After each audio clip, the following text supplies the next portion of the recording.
प्रतिक्रिया। आता पाहूया टॉप 9 राजकीय बातम्या। मारहाणीचा व्हिडिओ दाखवला असेल तर आकाचाही जेलवारीसाठी नंबर लागू शकतो। सुरेश धस यांचा हल्लाबोल, वाल्मिक कराडवर मुक्का लावण्याची मागणी।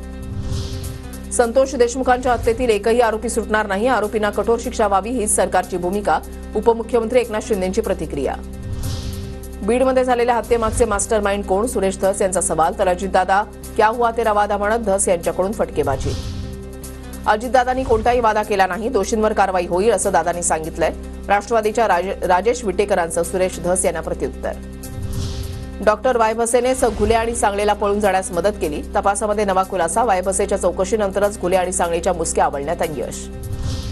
पालकमंत्रीपदाचा तिढा प्रजासत्ताक दिनाआधी सुटण्याची शक्यता, 80% जागांवर एकमत, तर काही जागांवरून तिन्ही पक्षांमध्ये रस्सीखेच। मुख्यमंत्री देवेंद्र फडणवीस उद्या कोल्हापूर दौऱ्यावर। फडणवीस दर 12 वर्षांनी होणाऱ्या जैन समाजाच्या पंचकल्याण महोत्सवाला हजेरी लावणार।